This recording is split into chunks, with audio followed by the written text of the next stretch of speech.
Hello students and welcome to my channel. Let's make it easy. Students, last video में हमने देखा था कि मुंह में किस तरह से पाचन की प्रक्रिया होती है। तो उसी क्रम में आगे बढ़ते हुए अब हम आज भोजन नली यानी कि आहार नली या फूड पाइप या इसोफिगस में किस तरह से भोजन का पाचन होता है उसे देखेंगे। तो ये पाचन प्रक्रिया का, मनुष्य में पाचन की प्रक्रिया का सेकेंड स्टेप है जो कि भोजन नली में संपन्न होता है।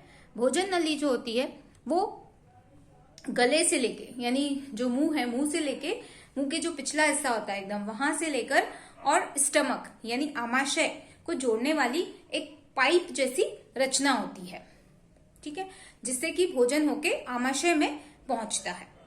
परंतु ऐसा नहीं है कि सीधे ही भोजन चला जाता है ना। अब उसमें भी भोजन जो है वो उसको चलना पड़ेगा, है ना। तो उसके लिए कुछ काम होना पड़ेगा उसमें भी। तो उसके बारे में आज हम जानेंगे कि उसमें किस तरीके से भोजन के ऊपर क्या मैकेनिकल या यांत्रिक काम होता है जिससे कि भोजन आगे बढ़ता है। मतलब नली में नहीं तो वो रुक के रह जाए भोजन, तो वो कैसे आगे कैसे बढ़ता जाता है ये हम देखें। तो जैसा कि आप बोर्ड पर देख पा रहे होंगे कि मैंने लिखा हुआ है कि ये एक पाइप जैसी रचना है ना। और इसके अंदर क्रमानुकुंचन गतियां यानी संकुचन और शिथिलन, फैलना और सिकुड़ना, इसकी जो मांसपेशियां हैं या इसकी जो मसल्स हैं उनके अंदर ये जो नली है, फूड पाइप है, इसकी नली के अंदर लगातार क्रमानुकुंचन गतियां चल रही हैं, हमेशा चल रही हैं। और ये सोते, जगते, उठते, बैठते हर समय चल रही हैं। और ये हमें नहीं करना है, हम अपने आप हो रहा है। मतलब ये कैसा एक्शन है, ये एक इनवॉलेंट्री एक्शन है, मतलब अनैच्छिक क्रिया है जिसको कि हम कंट्रोल नहीं कर सकते, है ना। वो तो हमेशा चल ही रहा है, चाहे आप खाना खाओ या आप खाना नहीं खाओ, वो जो क्रमानुकुंचन गतियां हैं वो लगातार चल रही हैं।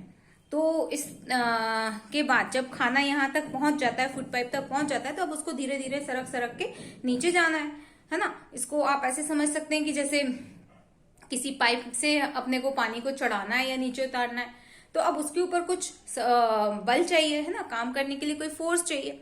तो वो जो भोजन नली है उसी के अंदर लगातार क्रमानुकुंचन गतियां होती रहती है, मतलब फैलती रहती है और सिकुड़ती, संकुचन शिथिलन, संकुचन शिथिलन।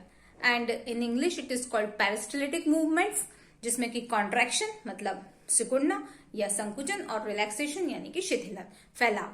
तो इस तरीके की गतियां लगातार चल रही हैं जिसके की कारण खाना आगे की तरफ, जो आधा पचा हुआ खाना है, मतलब माउथ में उसका थोड़ा सा पाचन शुरू हुआ है, अब वो अध पचा हुआ जो खाना है वो धीरे धीरे धीरे धीरे आगे बढ़ता जाता है। और अब उसको कहाँ पहुंचना है, तो अब उसको पहुंचना है हमारे आमाशय में यानी कि हमारे स्टमक में।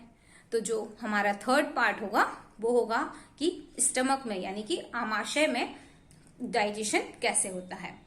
परंतु उसके पहले कुछ इंपॉर्टेंट पॉइंट्स हैं इस भोजन नली के बारे में, तो उनको जान लेना जरूरी है।